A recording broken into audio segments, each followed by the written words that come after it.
I'm walking in. He doesn't have a mask on. I don't have a mask on, so I'm trying to put my mask on. He goes, if you don't want to wear that mask, you don't have to. I said, good. He goes, not to mention, he goes, that mask ain't doing anything for anybody. He goes, the smallest hole in the mask is 200 times larger than the virus itself. He goes, so, he said, I had a doctor that was trying to tell me that I should be encouraging people to wear masks. He said, and it was cool. And the whole time his glasses were fogging up while he was talking to me. And he said, I so bad wanted to go, do you see that vapor that's forming on your glasses? That's all around you. He goes, think about it. When you're out in the cold and you breathe, he said, and you see the steam come off of you, he goes, it's like that all the time. You just can't see it. I said, yeah. He goes, I figured out what it is that they're trying to do. He said, they're trying to sell more vaccines because they have them, and now they know that the vaccines aren't lasting as long as they had. That there's a big push to get them back on, back in the vaccines. He said it's purely for the money. He goes, the FDA and the CDC. He said, you know who pays them? He said the taxpayers don't. He goes, the pharmaceutical companies pay them. He goes, because we didn't want to burden them with taxpayer money, and so instead we let the fox watch the chicken coop. Hey, we hear a doctor talk the truth, though. No, I know. It's good. It's good. It's good. It's a good thing. It's a good thing. Okay, let's get this party.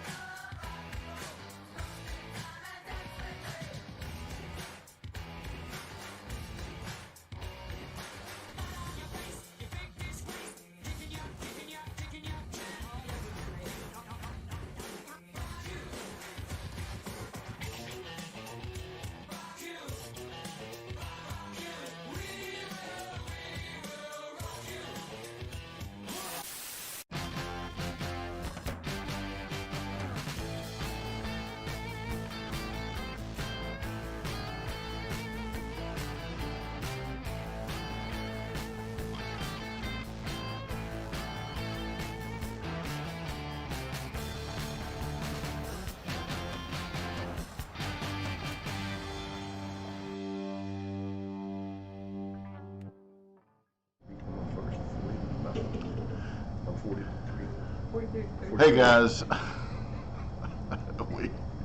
this is one continuous conversation.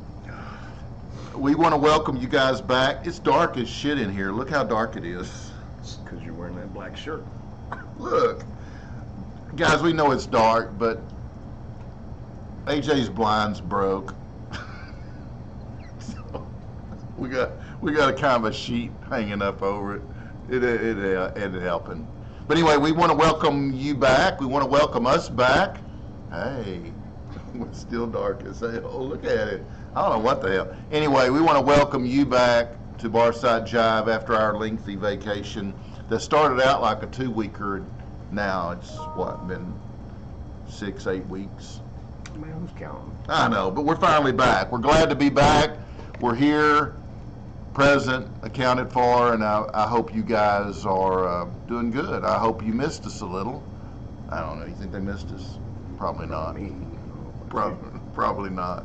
Probably not you either.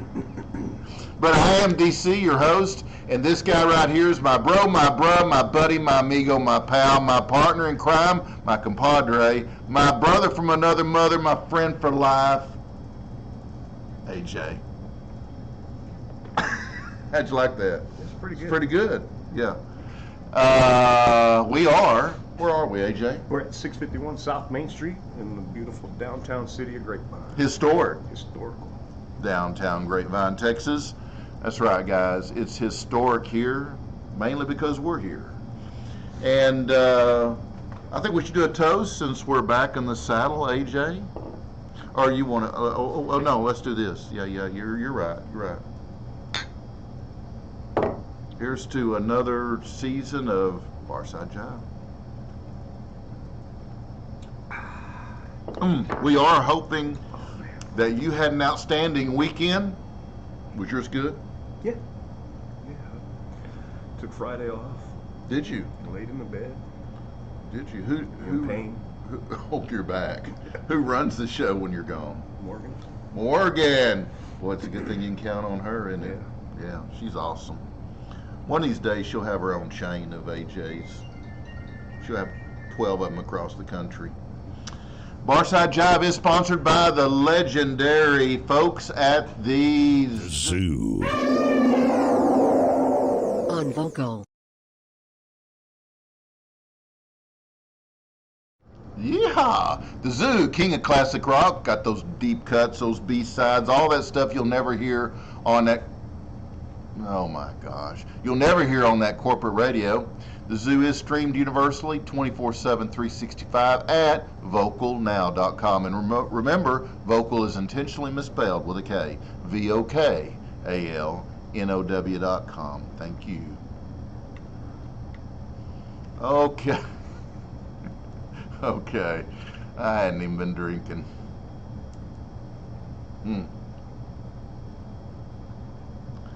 My featured guest today is Mr. Richard Cole, the longtime tour manager for the legendary English rock band Led Zeppelin.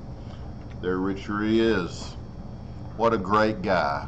What a great guy. So I'm really looking forward to our chat, which will be coming up very shortly.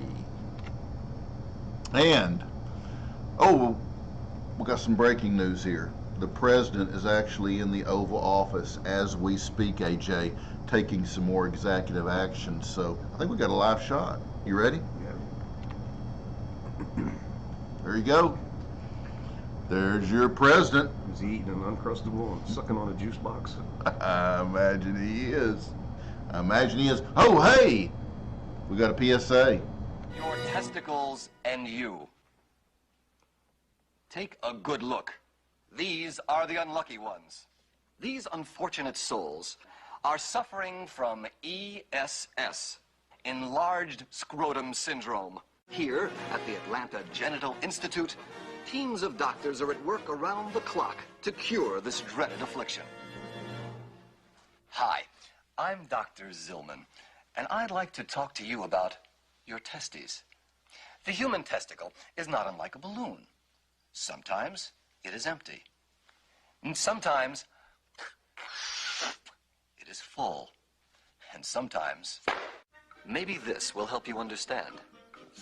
Just remember that your testicles, when treated with love and care, will give you years of maintenance-free service. But if abused, well, the inevitable conclusion. So next time, do the smart thing. Don't let anything come between your testicles and you. Thank you.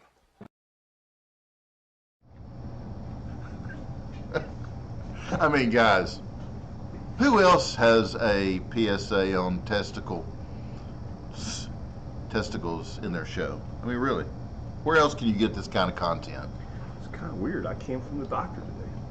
Wow. My And PSA level's down. yeah, there you go. And my prostate apparently feels pretty good to somebody else. Yeah, oh, it always feels good to them. Yeah, it never feels good for you. Well, guys, speaking of testicles, it's Thanksgiving's coming up here in 10 days. That's right, guys. 10 days. You know what that means? Mom's mashed potatoes. That's right, guys. Mom's mashed potatoes. And I'll be eating them bad boys. Yeah. Oh, they're good. Oh my God, it's a delicacy. Only get them 2 times a year, Thanksgiving and Christmas. Not Easter. No, not Easter. Don't get them on Easter. Mashed potatoes on Easter? Yeah. Y'all have mashed potatoes on Easter? I have mashed potatoes whenever I want. I'm a free American. I'm gonna try that shit. You are free. Oh, speaking of free Americans, so this turkey farmer was experimenting with ways to make a better turkey. After many frustrating attempts, the farmer announced to his friends, "Well, I finally did it. I bred a turkey that's got 6 freaking legs." Whoa, pretty cool, huh? They all asked the farmer how it tasted. He said, "I don't know. I never could catch the damn thing." 6 legs. Anyway. So AJ, what are we drinking today, buddy? We're drinking Winter Warmer. Winter Warmer. Raw and Sons, Fort Worth. Yeah, Fort Worth. Yeah. In my direction finder. Yeah. Yeah, well, it's a good beer. It's a little darker than what I usually drink, but it's tasty. Are we in the right? Oh yeah, we're in a Bud Light glass. I'm in a Tommy Knocker maple brown ale, maple nut brown ale. Around here, it don't matter what glass it's in, as long as the beer's good and cold, right? Get in my belly. Actually, you know, the darker beer is more healthy than the light beer. Did you know that? Well, that's why I'm so healthy. Yeah, absolutely. Absolutely. Where was I? Let's see what else we got. Oh, be sure to check out my YouTube channel. Just search Barside Jive Live at youtube.com and click subscribe, and then click that little bitty bell. Ready? What? Oh, bing. There you go. To receive notifications when I post my premium content, which is free to all of you guys, just because you guys are freaking awesome. And because we love you. Right, AJ? Right. Put your hands down. Hey, I know, let's talk some ZZ Talk. All right. Want to? Have you heard his latest album, Hardware? Mm-mm. You got to get it. Yeah. Seriously. It's really good. Didn't I send you a song off of that? You might have. I thought I texted you a song off that album. If you text me something and I missed it, it's because we were busy. So. Oh, And I well, forgot about it. you need to Check it download. out. You need to download the album. It's called Hardware. It's brand new. I mean, it came out like in June of this year, so it hadn't been out really long. He's got some really cool bundles. You know, a T-shirt, the CD, vinyl, all that shit. But it's a really good album. I've listened to it complete, and it's awesome. I really like it. In fact, I thought I had a picture. I don't think I do though. But anyway, speaking of ZZ Top, you attended a concert here in where'd you go? Fort Worth? Fort Worth, yeah. Yeah, not long ago. Arena. Oh yeah, great venue. Oh man, the sound was phenomenal. Yeah. Well, how'd that go? And it was really good. We Ubered down and Ubered back. Got in, got out. No problems. Great seats. We were same level as the stage behind the mixer and stuff. I mean, it was perfect seats. Right. Good. They put on a pretty good show. They put on an awesome show. Yeah. You know, it's we do all miss Dusty.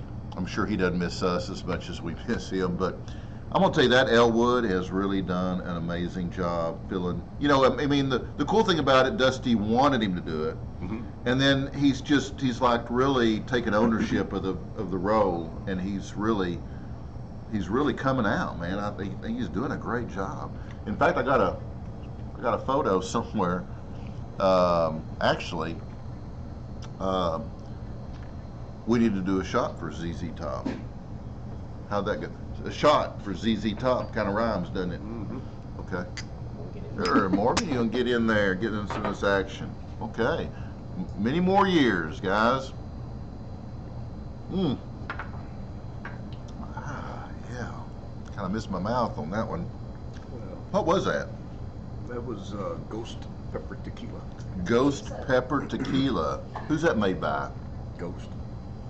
Ghost brand? Ooh, a little spicy. Got a little bite to it. A little kick to it. That's good stuff. Wow. Let me see the bottle. I like that. Ghost Tequila. Ooh, it's warm. Baby. Check out that label. Baby, that is cool. Show that up there. Let's see. Keep going, right there. it is. Ghost brand. Yeah. Good stuff. That is good stuff. Well, speaking of tequila, AJ, speaking of tequila, I don't always drink tequila, but when I do, where the hell are my clothes?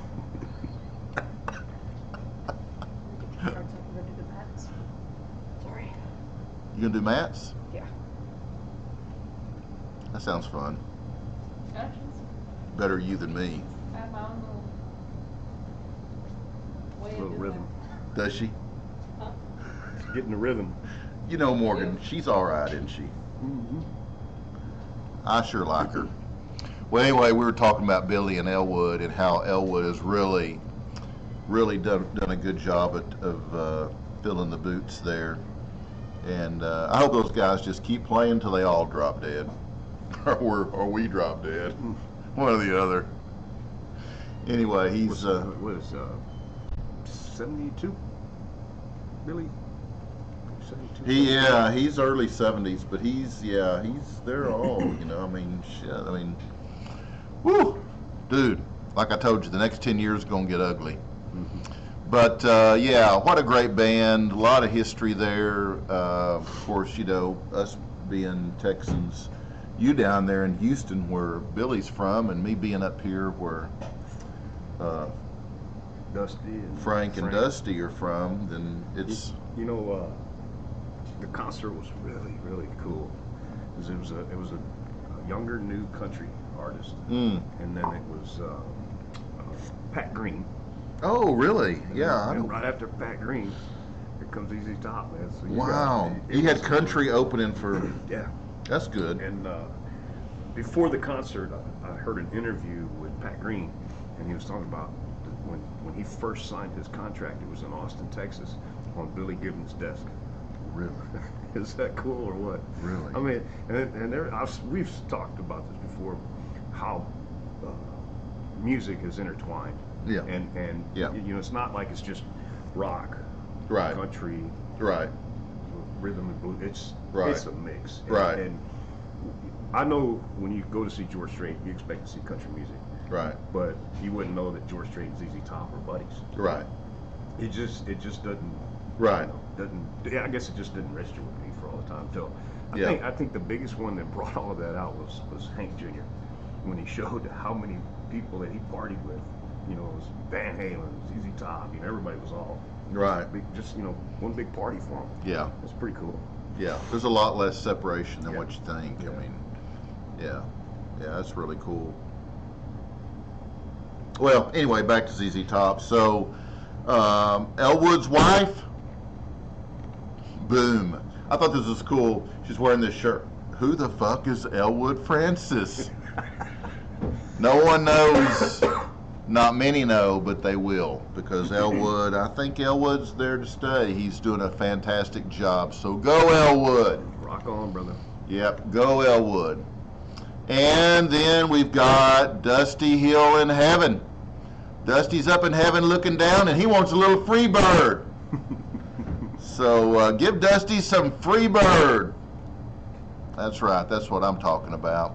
And before we get off our ZZ talk, we've got a ZZ Thanksgiving meme, I think, coming up. Yeah. Give me all your stuffing, all your yams and biscuits too. That's right, guys. Give me all your stuffing, all your yams and biscuits too. It's that time, AJ. What are y'all doing for Thanksgiving? Anything big? Yeah, we go and we meet up at my brother's place up in Granbury. And usually where you do the fireworks? Yeah. Y'all gonna do more fireworks? Nah, we won't do fireworks this time. Blow up a turkey? We just blow up a turkey. You oughta put a bunch of them in a turkey and blow it up. That'd be fun. I mean, it could be like a Thanksgiving thing. Yeah. You blow up a turkey, literally. But you're not going to. I'm not going to. You don't want to waste the turkey. Turkeys are expensive this year. I know. Dude, everything's expensive. What the hell? Don't come in here crying when you pay me for them turkeys that y'all ordered. I know, yeah. Oh, you doing those this year? Yeah. Damn, I know. Gas, I've just paid $3.09. I paid a little higher than that the other day, but it was back down to $3.09 today. But I went to the grocery store this past weekend, and damn, bacon. I love bacon. You love bacon. Well, who wouldn't? Bacon. Let me tell you, bacon. It was like $11 for what I normally pay, like for something. It was $11 fucking dollars a Tom Thumb. But according to the new administration, Yeah. that's a good thing. Yeah. Supply Yeah, it's a good thing. It's a good thing for them, maybe. It ain't a good thing for me. We'll see next year how good that is for them. Yeah, right. Yeah. Well, guys, that will almost, not completely, but almost bring us up to our featured guest segment. which is, of course, sponsored by our friends over at Fog Hat Cellars. You ready? Mm-hmm.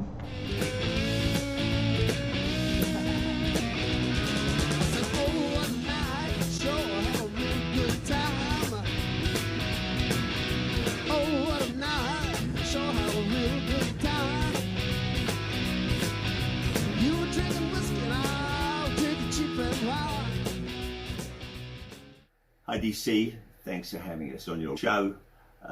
And for you folks, I'm Roger of the band Foghat, and these are our wines. Foghat Cellars. This is a Chardonnay from Monterey County, absolutely delicious. 2014. We have 2013 Pinot Noir from Monterey County. It's absolutely fabulous, a wonderful drinking wine. If you like Pinots, you'll love it. This is a Cabernet Sauvignon from Paso Robles. All our wines come from Central Coast of California.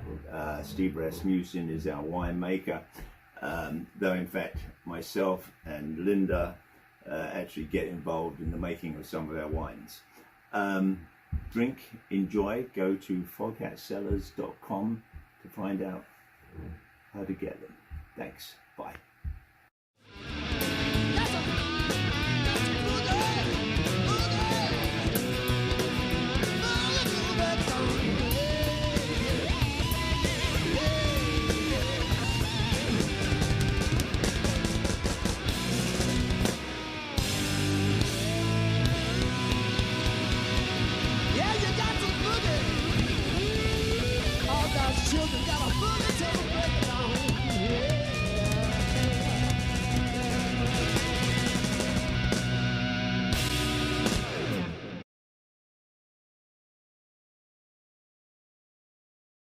I put on like a cool shirt and, you know, Okay, we're back. Oh, it's your turn. Don't forget to use our special coupon code Barside Jive at the checkout screen, and you're going to get a 20% discount off of your price. Although we know that you can't see us because it's so fucking dark in here. You can even get your bottle autographed by the legendary drummer Roger Earl, the only remaining member of the classic Foghat lineup. Oh, AJ, I almost forgot Costa Rica. Yeah. Dude, it's like huge. They have discovered a frog that looks like Kermit more than any other frog. Really? Yeah. No shit. Watch. Boom.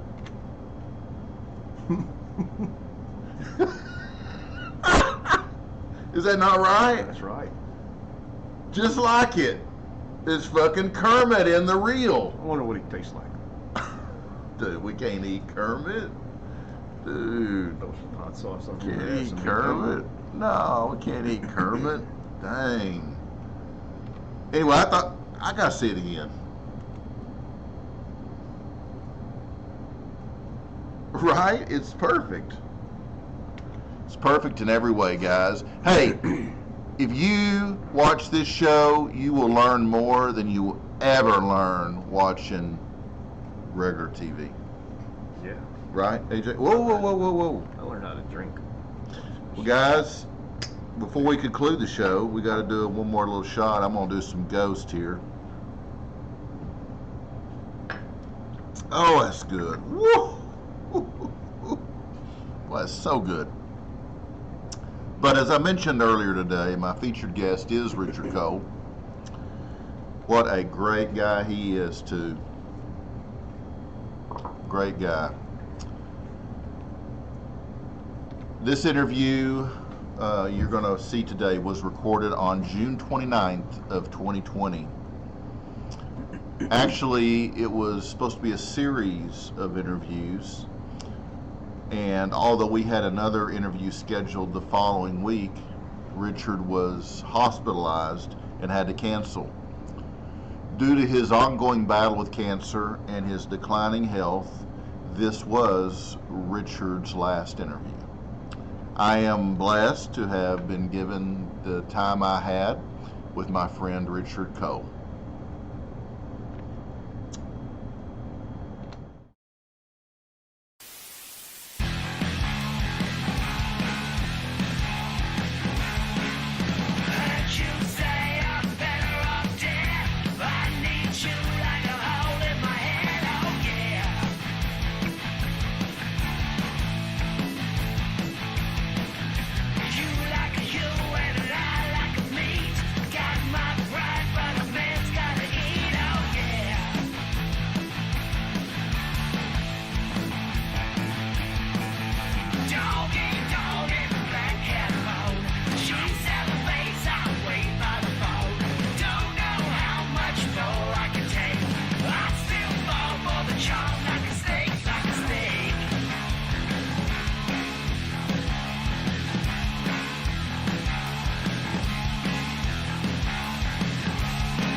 I'm DC, host of Barside Jive.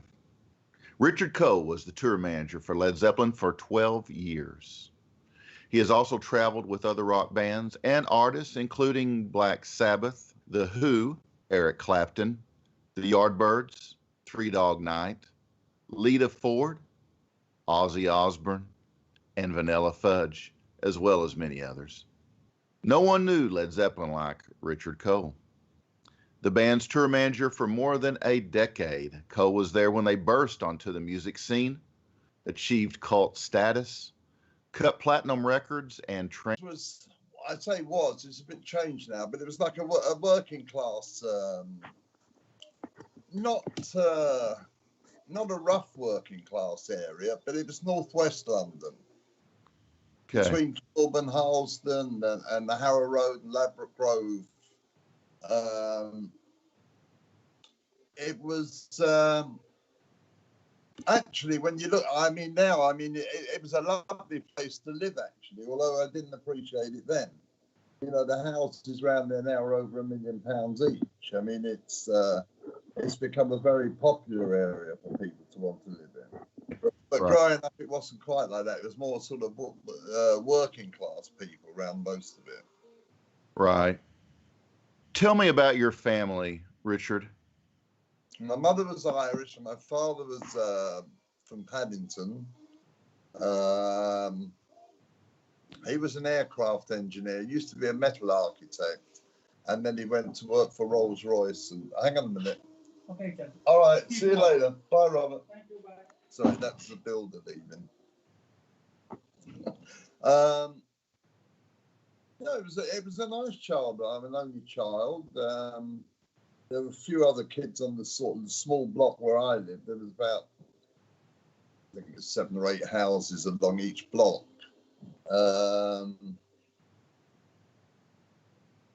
There was one Queen's Park, King Edward's Park, Ramble Park. There was about three parks at least in short walking distance.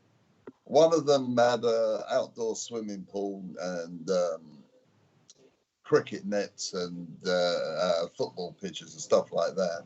Then the others were more like playground parks, you know, with bushes and the kids sort of roundabouts and all things like that. And it was a nice area, and the canal wasn't that far away if you wanted to go down there. So, it's just, I suppose I say, just a normal sort of London area. Did your parents see that early on that you had an interest in music? I don't think so more than anyone else. You know, obviously, I'd like to watch when there was music stuff on the television. But I don't think they really, I wouldn't say they noticed anything. All kids had, I had a record player when I was about 13, I think. I bought the first one. I was more into cycle racing and stuff like that. So they wouldn't really notice that I was interested in music. It was just, at 15, I started going down the road when I started working down the local youth club. And then they used to have 30 minutes for dancing after the whatever you did down there, fucking around actually. And then this sort of a bunch of people in there are slightly older than me, maybe 16. They were the mods. And there was a few of us that sort of followed that path. And that path was more about going to ballrooms to dance. There wasn't a great deal of live bands. The Lyceum, they had a band, like a band orchestra type band. And then they would play records, and then the band would come back on. It was things like that, and that's how quite a lot of them were. But then later on, when I was 17, I started going more into Soho, because a lot of the places kind of closed down or things just changed. And I started going into, I don't know what you would call them really, clubs. Cross between, I suppose, what we now call discotheques. Or that type of thing. That was all records. No, hang on. There's a scene club where I used to go mainly in Soho. They had bands there.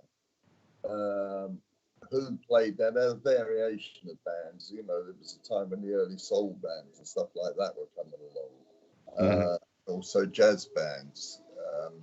So there was a whole mixture of stuff going on there. When you got your first record player, what kind of music were you listening to?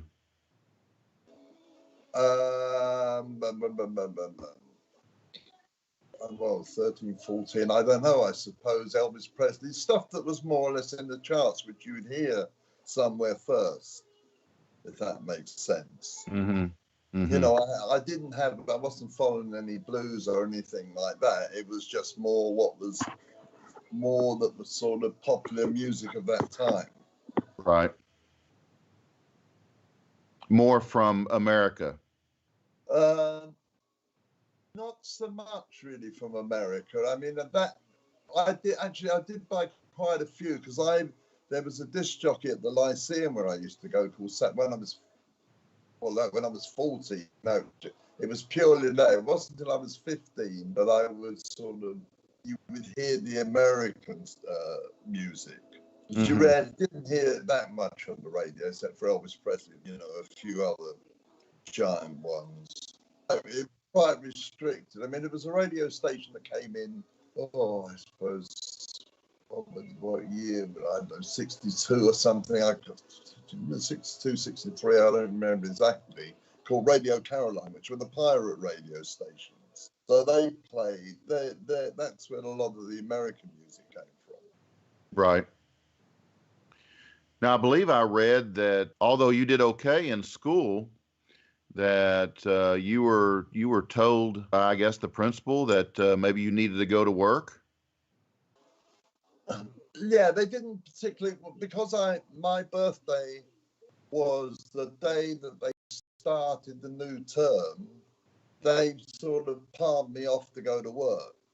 You know, they got rid of you quick. They wanted you out of school, really, I think, as quick as possible.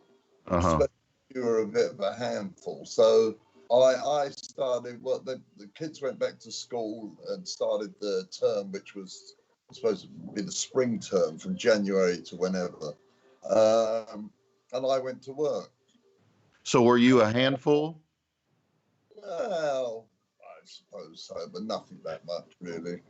In what way, Richard? Oh, I don't know what way, really. I just didn't really, I don't know, I did more what I wanted to do if I could. Yeah. You know, not really fighting too much or anything like that. I mean,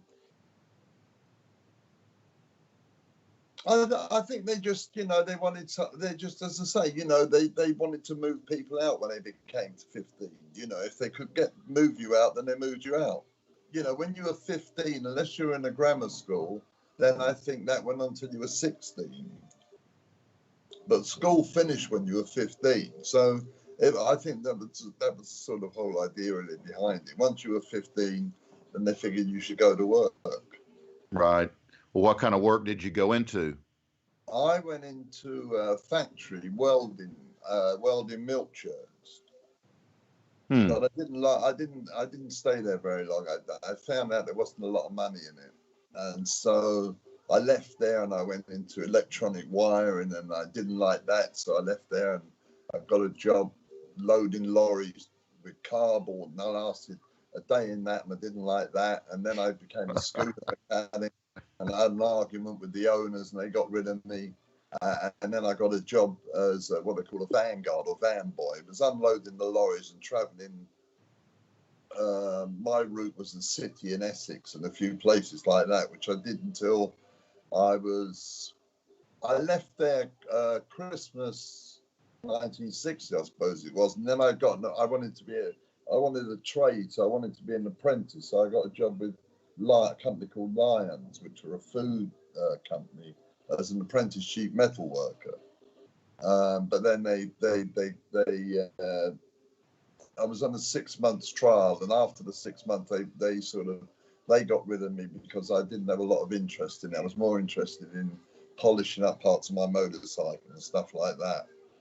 So 16, then I went to work in a warehouse in a supermarket, and that didn't last very long. And one day I was walking around the corner. They were doing a lot of buildings in London, all over England then. It was after the war. So I was walking past, and the guy asked me if I was looking for a job, and I said, well, no, I don't see why not. And he said, well, go and ask Ernie in there, tell him you're a carpenter's labourer. I said, what's that? He said, don't worry what it is. He just tell him that's what you want. He said, because they'll give you a job. And so I ended up being a carpenter's labourer doing the shuttering for all the concrete work. And well, I like working on the construction. And then, you know, you only get to a certain point with the shuttering, and then you know, they finish off the building. And so they were going to not fire me. They just get rid of you. You know, you pay by the hour. But I got on well with the foreman, and he said, you're always messing around on doing stuff with the scaffolders. Do you want to go on the scaffold? And I said, oh yeah, I'd like that. So he said, I'll ask the supervisor. So they gave me a job as a scaffolder, or learning to be a scaffolder. I mean, you know, the scaffolder's labour, I suppose, is what it would be called. Mm-hmm. And so that's when I got into scaffolding, when I was about 17. I mean, you're supposed to have been 18, but they sort of wavered that. They weren't that bothered about health and safety much in those days. So I did that till I was 18 and a half, something like that, a bit more than 18 and a half. And then I went to Spain on a scooter when I was 18, sort of August that year, that was August 64 by then. And by then we were still going to the scene club and places and hanging out in Soho and the West End. And how I got in the music business was there was a band down there, and I've been talking to the guy. I had no really intention of going into the music business. It's just that the guy that I'd seen packing up the instruments one day before I went to Spain wasn't doing it anymore. The band were doing it. And I asked the band where he was, where the guy was. He said, oh, the road manager. I said, he left. I said, you're looking for a new one? And they said, well, no, we can't really afford one. So I said, well, I'd like the job. And he said, you know, we got talking and this and that. He said, do you know anything about it? And of course I said, yes. And I told him I knew about electronics and I traveled a lot. And anyway, I talked them into giving me a job. So that was my first job, was with Ronnie Jones and the Night Timers. I suppose it must have been about November, December 1964. So wow. That's how I got the music business. After that first band, what happened next? Well, once I kind of learned roughly what it was all about, I wanted to go with the bands, you know, what I suppose they were called pop bands in those days. And obviously I wanted to go with one that had a record in the charts. So I was talking to a guy I knew, Richard Green, who was a journalist on one of the music papers. And I asked him if he knew of any of the bands that may want an assistant. And he said, well, try this band Unit 4+2. So I called up their management company, and their road manager was leaving. And so he said, well, yeah, why don't you come along and meet us? So anyway, in the end, they only had one road manager, and I took over from him. So the band had just had a number one called Concrete and Clay. And so I learned a bit more from them, because it was, you know, I used to travel on my own in the van with all the instruments. Right. After I hit record, they'd all been able to afford to buy cars, so they all sort of traveled separately. Wow.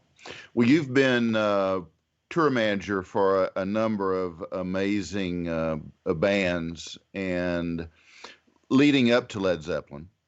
And I read a little bit about The Who. Right. Tell me about your experience with those guys. Well, I got the job. I left Unit 4+2, and I was going back to Spain again. And I was at a party at the Moody Blues House, and there was a guy there called Mike Shaw, and he asked me if I wanted a job with the Mersey Beats, who company were managing. They also managed the Who, but I don't think I knew that at the time. I wasn't really sure. And so I said, no, I don't really want to go any work. I'm going off to Spain for a few months, and which I did. And I went to Spain and Morocco and a few other places. And when I came back, I thought, oh, well, I better see about getting a job. And I had this guy, Mike's phone number, and I called him up and I said, is that job in the Merseys still going? And he said, well, they actually changed the name to the Merseys at that point. So he said, no, but I need someone to take over with the Who. So I said, well, all right, then that's fine, I'll do that. So he gave me a job with the Who. And their guy had just left, Si. He was actually a musician. And there was another guy there, Alan. And I suppose I went round and picked up the van or whatever, and I started with the Who. They told me where I had to go. Then I had to go, obviously went to the office to get a float and stuff like that. And I think they were doing I forget where the first show was. It could have been in Scotland, for all I can remember. I definitely remember doing one in Scotland because we went to stay at the Caledonian Hotel. And basically what happened was Keith Moon and John Inglis lived pretty close to my parents, and they lived with their parents.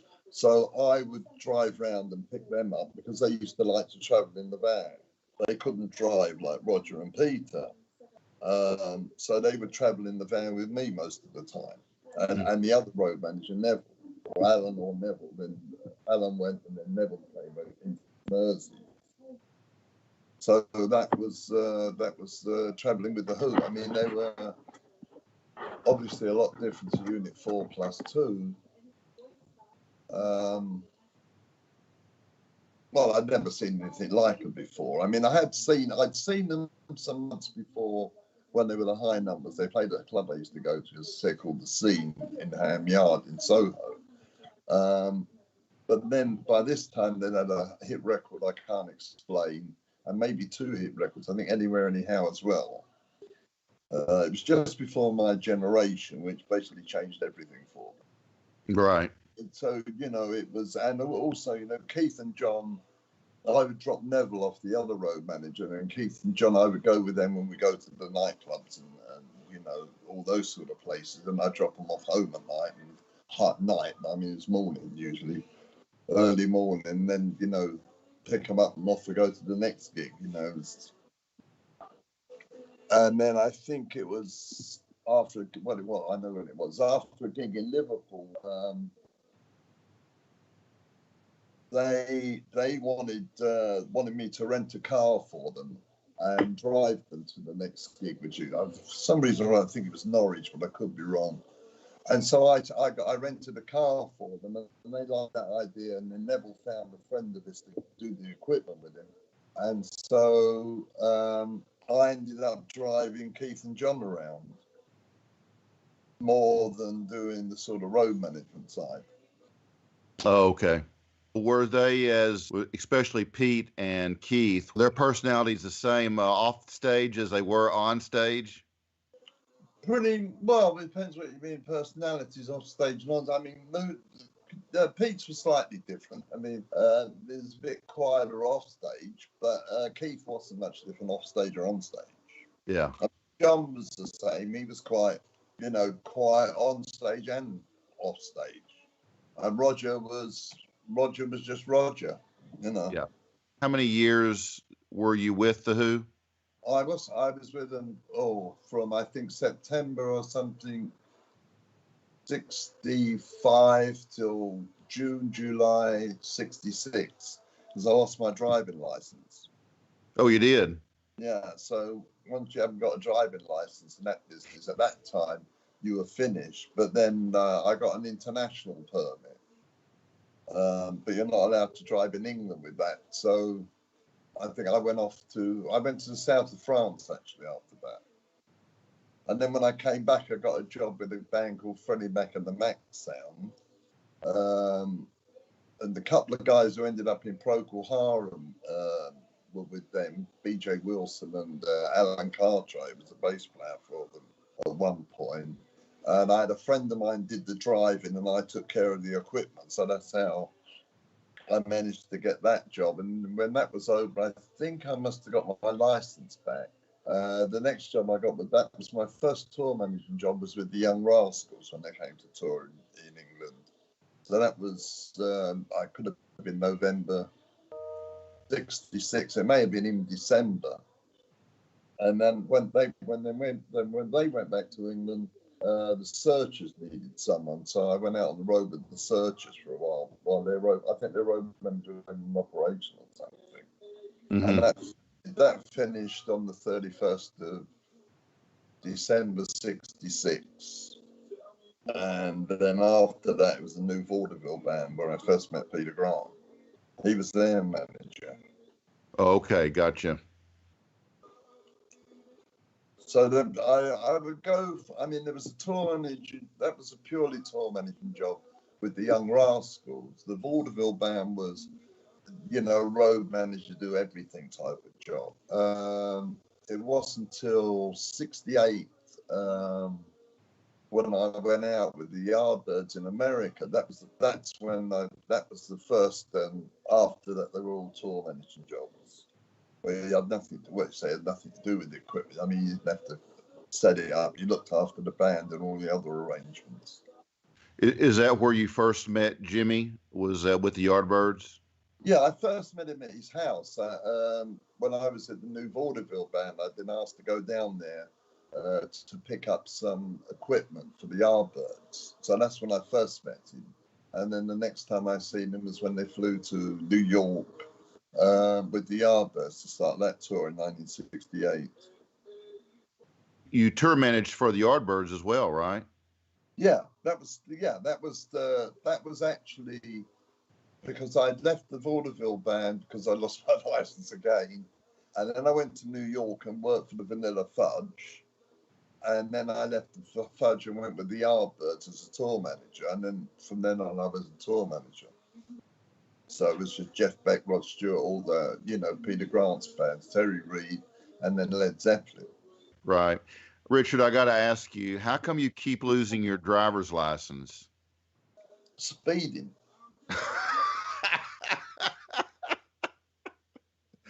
Is that all? Yeah. In those days, yeah. I mean, I lost it with the New Vaudeville Band because they used to do cabaret and used to have to do 2 different venues a night. And there wasn't much time to get from one venue to the other. So you'd have to pull the equipment down, put it in the van, drive, and then set it up again. So it was speeding between gigs? Yeah. Primarily? Yeah. Yeah. Oh, I got to ask you a question about the Who. I know that a lot of times you had the responsibility of taking care of the equipment. How did you piece together all that equipment that the Who destroyed?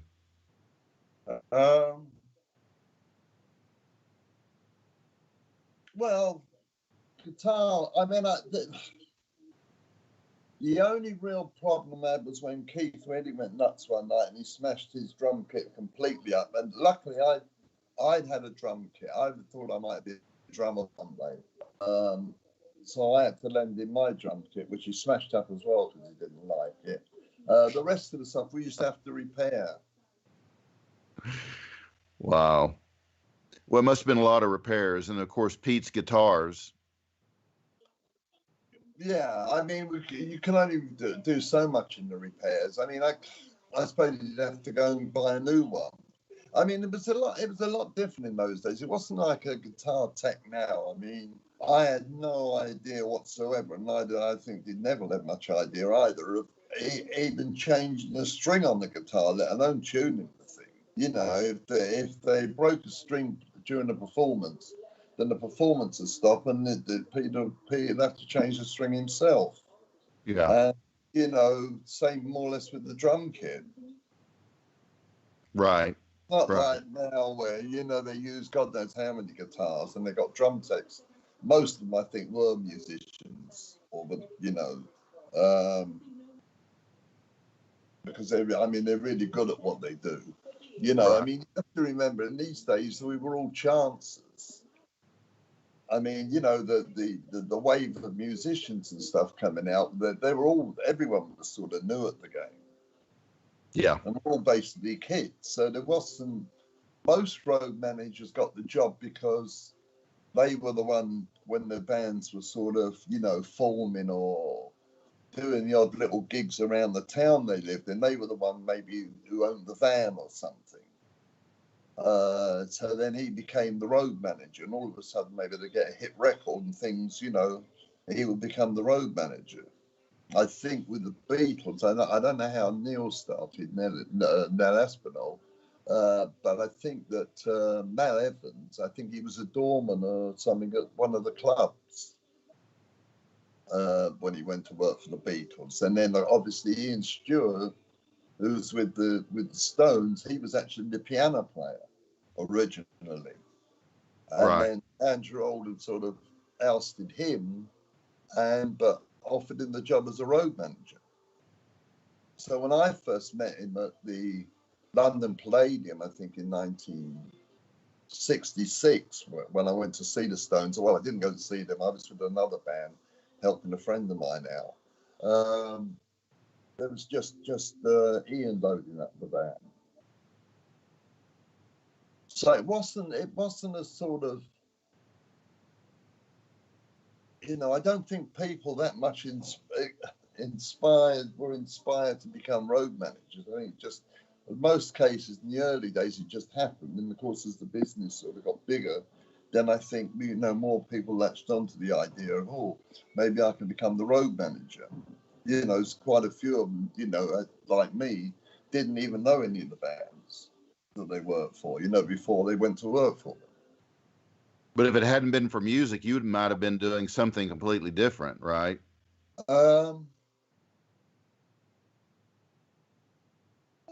Yes, but how, you know, that was just that, I don't know, it just happened that I've been traveling in Spain, and liked the idea of lying on the beach and getting drunk and chasing girls and things.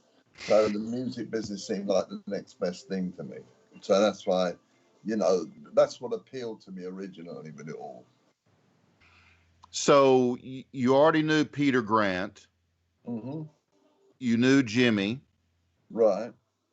Prior to being hired as tour manager for Led Zeppelin, did you encounter John Bonham or John Paul Jones?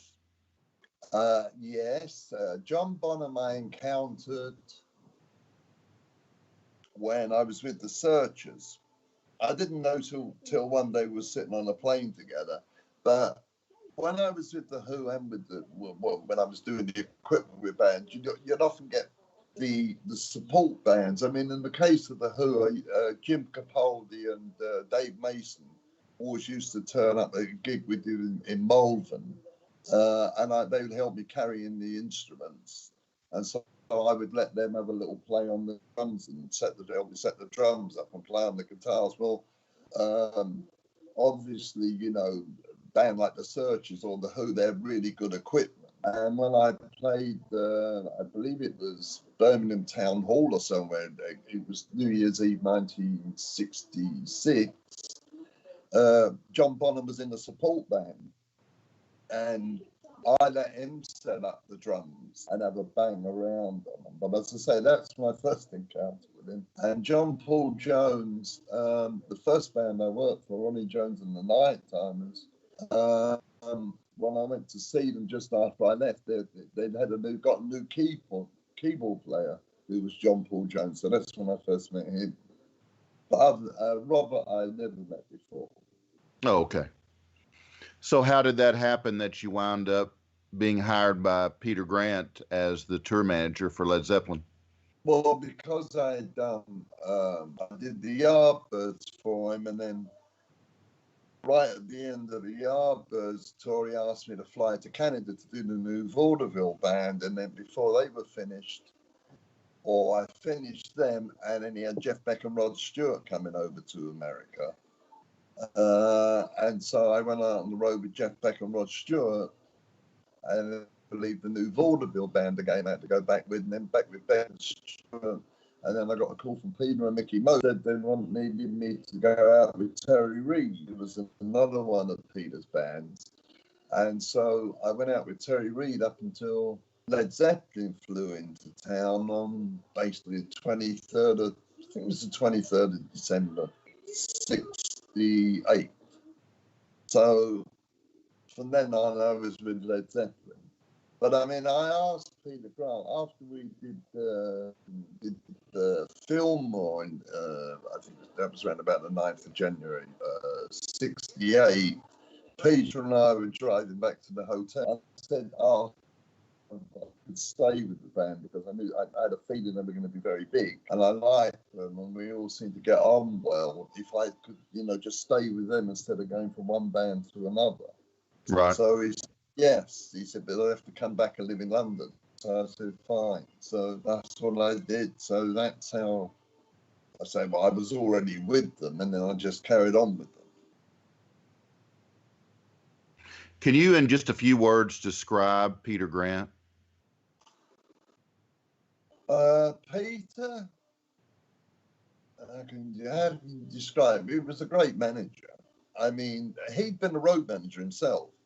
So for me, that was very beneficial because the first time I went to America, I remember him telling me to look in the Yellow Pages for something. And I said, "What the fuck? I'd never heard of the Yellow Pages. We didn't have them in England." So he knew, he sort of could guide me on different things, which I didn't know, So, I mean, we used to tease people that I was his son, it was one of those sort of relationships. But we had our ups and downs, obviously, over all those years. He was a great guy to work for. He knew what he was doing, and if you came up with an idea, he would listen, and work out what was the best way of doing something. I mean, he wasn't. It didn't always have to be his way. He would listen, but and if there's something he really was against, then then that was it. You would do what he wanted, and that was the end of it. Right. Can we do the same thing and you describe each of the guys that made Led Zeppelin in just a few words? Oh God, Jimmy was always very quiet until he got on the stage. I mean, I remember the first time I seen the Yardbirds. I mean, I'd only known Jimmy sort of socially when I went to see him at his house, and it was like one of these clockwork toys. You wind up, and as soon as you put them on the floor, they move. And he was like that. I mean, he was a completely different guy on stage to what he was off stage. And Robert.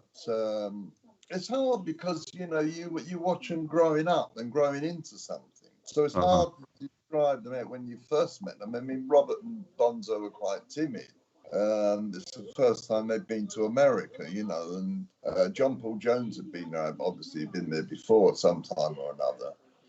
He was very confident. Jimmy was very confident, but the other two weren't. It was unknown territory for them. I mean, Jimmy and John Paul Jones had been on the road with a lot of different bands, I believe, and Jimmy was a session man, so was Jonesy.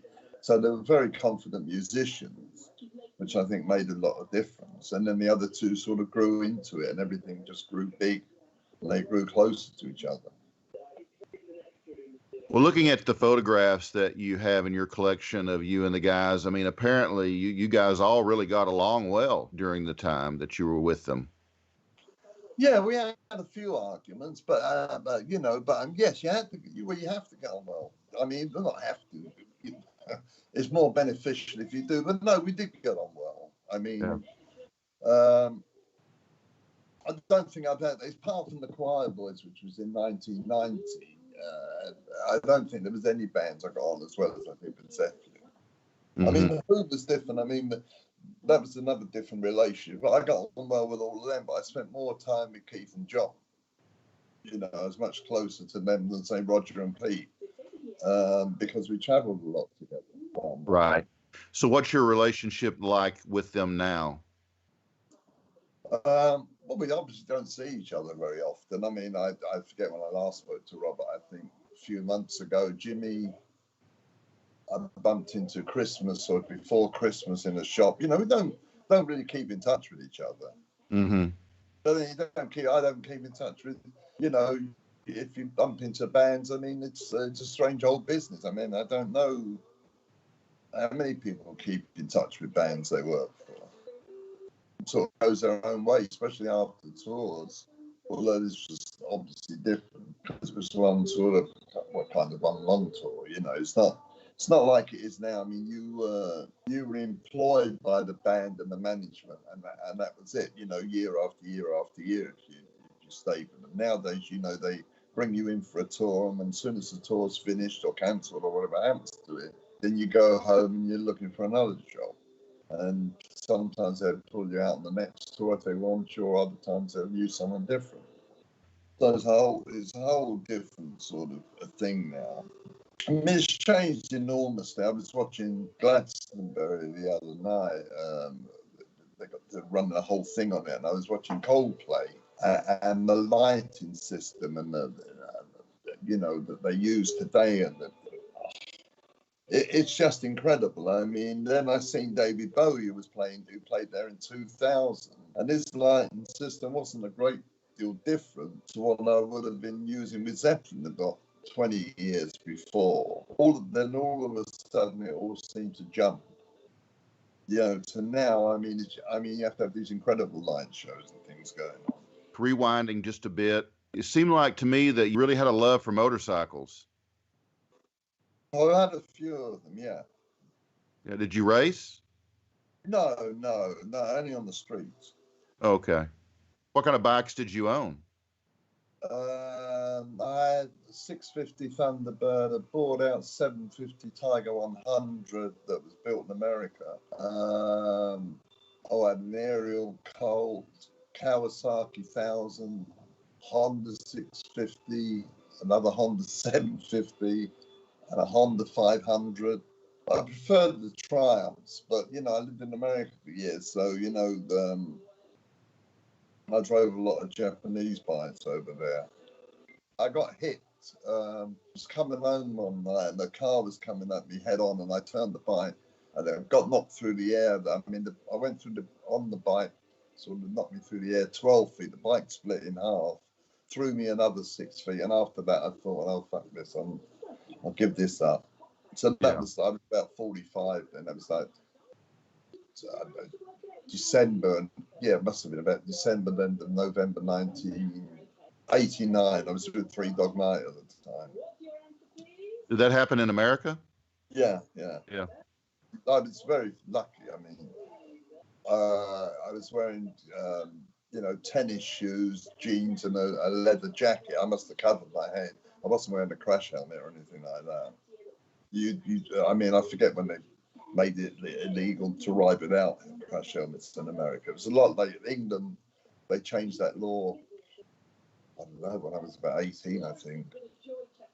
I asked you this question about Led Zeppelin, but are there any of the bands that you or were associated with during your days that you still do keep in touch with? I sometimes hear from some of the choir boys. I mean, if I see them, you know, if somebody has seen them, I still see Eric occasionally. Eric Clapton. Rick and Pete, yeah. Roger, rarely. It's a matter of who you see. I mean, you just don't see any of them anymore. You know, and of course, I live in England now. I'm not from America.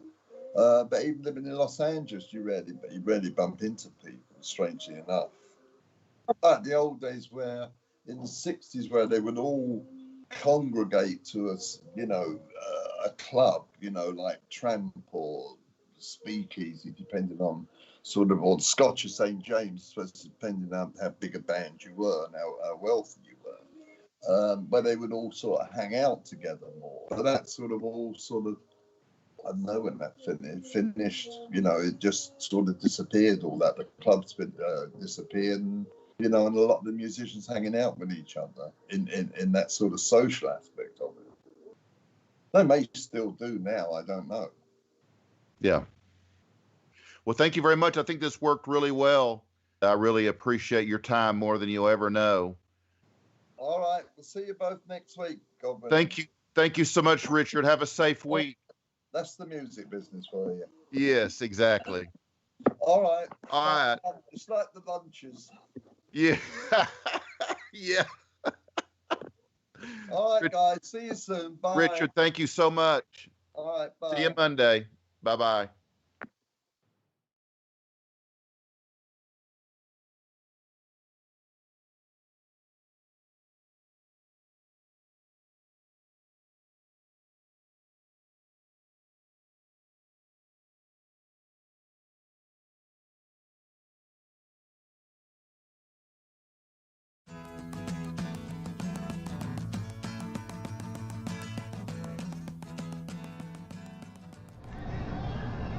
Well, guys, we hope you enjoyed that chat with Richard, and I just wish him